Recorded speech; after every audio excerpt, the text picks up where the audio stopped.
மெய்ப்பனின் குரல் வழங்கும் திருமறை தீபங்கள்.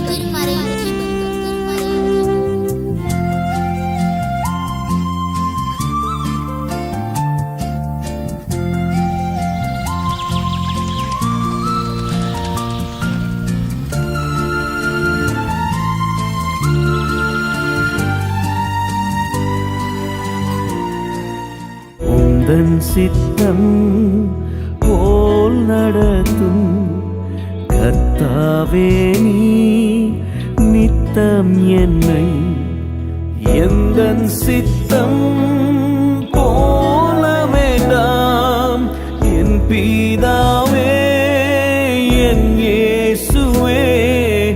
உந்தன் சித்தம் போல் நடத்தும் என் பிதாவே, என் இயேசுவே.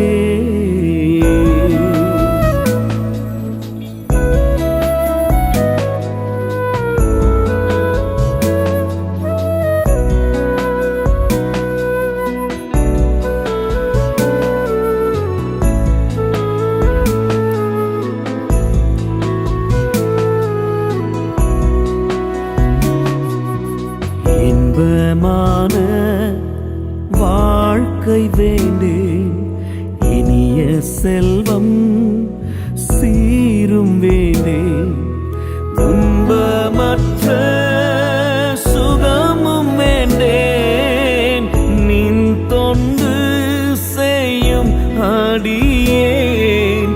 உந்தன் சித்தம் போல் நடத்தும் என் பிதாவே, என் இயேசுவே.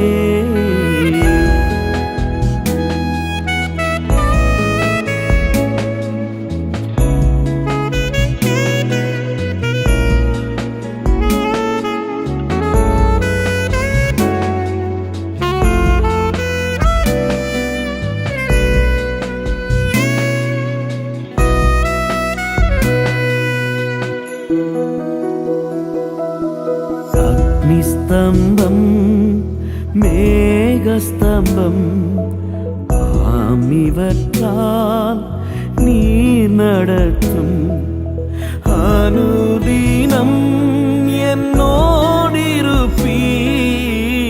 ஐயனே கடை கண்ணியே, உந்தன் சித்தம் போலடத்தும் என் பிதாவே, என் இயேசுவே.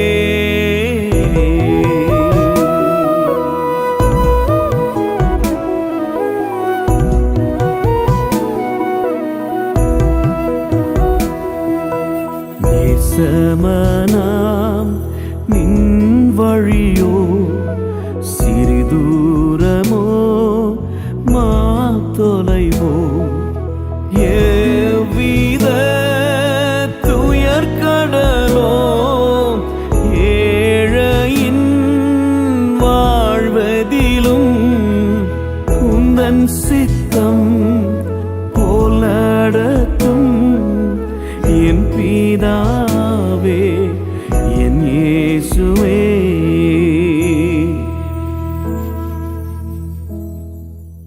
அன்பின் உள்ளங்களே, இன்னைக்கு உண்மையை விட பொய் சீக்கிரமாக பரவிடும். அதனால தான் அந்த பொய்க்கு வதந்தி அப்படின்னு பெயர் வச்சிருக்கிறாங்க. ஏன் அப்படின்னா, தந்தியை விட ரொம்ப வேகமாக போகக்கூடியது இந்த வதந்தி. இப்போ தந்தி, நாம ஒரு இடத்துல இருந்து இன்னொரு இடத்துக்கு தந்தி அனுப்பணும் அப்படின்னு சொன்னா அதற்கு கொஞ்சம் நேரம் ஆகும். ஆனா அதுவே வதந்தி சீக்கிரமாக போயிடும். இன்னைக்கு இருக்கக்கூடிய இந்த சோஷியல் மீடியா மூலமாக, அது ஃபேஸ்புக்காக இருக்கட்டும், யூடியூபாக இருக்கட்டும், இன்ஸ்டாகிராமாக இருக்கட்டும், எத்தனையோ சோஷியல் மீடியாஸ், அது மூலமாக தந்தி போவதை விட ரொம்ப ஃபாஸ்டாக போகக்கூடியது வதந்தி. ஏன் வதந்தி அப்படின்னு சொல்கிறேன்னா, இன்னைக்கு மெய்யான காரியங்கள், உண்மையான காரியங்கள் இவையெல்லாம் சீக்கிரமாக மற்றவர்களால் ஏற்றுக்கொள்ளப்படுவது கிடையாது. அதில் ரொம்ப சுவாரஸ்யம் இருப்பது இல்லை. பொய்யான காரியங்கள், கேட்பதற்கு கொஞ்சம் இன்ட்ரெஸ்டிங்காக இருக்கக்கூடிய காரியங்கள். அப்பேற்பட்ட காரியங்களை தான் இன்னைக்கு நிறைய பேர் எதிர்பார்க்குறாங்க. இதை நான் தப்பு அப்படின்னு சொன்னால் நிறைய பேர் ஏற்றுக்க மாட்டாங்க.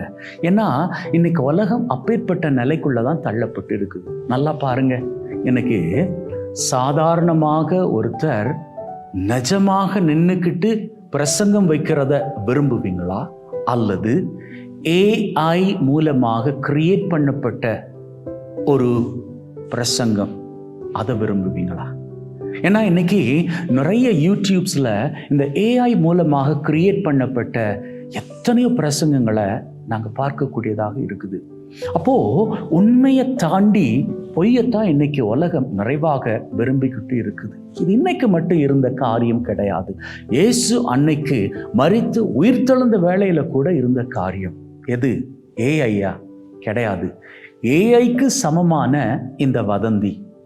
இயேசு ஆண்டவர் உயிர்த்தெழுந்துட்டாரு அப்படின்னு சொன்ன செய்தி சீடர்களிடம் பரவிடுச்சுது. சீடர்கள் மூலமாக மற்றவர்களுக்கு பரவிடுச்சுது. இதை கேட்டதுமே இயேசுவை பிடிக்காதவர்கள் என்ன பண்றாங்க? இயேசுவை வைத்திருந்த கல்லறை, அதை மூடியிருந்த கல்லு, அந்த கல்லுக்கு காவலாக நின்ன காவலர்கள், அவர்கள் ஓடி வந்து சொல்றாங்க, இந்த மாதிரி இயேசுவை காணோம், கல்லறை திறந்துருச்சுது அப்படின்னு சொல்லி இயேசுவின் உயிர்த்தெழுதலுக்கு அவங்க சாட்சிகளாக இருந்தாங்க. அவர்களது வாய்களை அடைக்கும்படியாக பணம் கொடுத்து நீங்க போய் வதந்தியை பரப்பிடுங்க, இது உண்மையா இயேசு உயிர்த்தெழல, அவருடைய சீடர்கள் வந்து அவருடைய உடம்ப திருடிட்டு போயிட்டாங்க அப்படின்னு. அதனால வேதம் இன்னைக்கு நற்செய்தி மூலமாக அற்புதமான விதத்துல கடைசி முடிவை கொடுக்குது.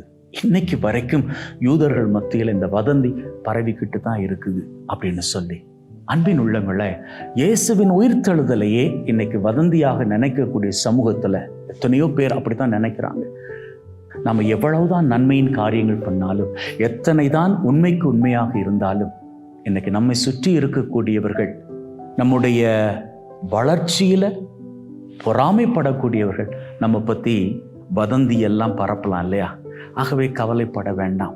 நீங்க போற பாதை சரியாக இருந்தால் அதை குறித்து ஆண்டவருக்கு நன்றி செலுத்தி விட்டு போய்கிட்டே இருங்க. அவர் வெற்றி கொடுப்பார். அவர் உங்களை ஏற்றுக்கொள்வார். உங்களை மற்றவர்கள் ஏற்றுக்கொள்ளாது போனால் அதை குறித்து கவலைப்பட வேண்டாம். ஏன்னா உங்களை ஏற்றுக்கொள்ள வேண்டியது தெய்வம். அவர் உங்களை ஆசீர்வதித்தால் போதும். உங்கள் வாழ்க்கை மகிழ்வின் சிகரங்களை உயரங்களாக தூக்கிக் கொள்ளும். ஆமென்.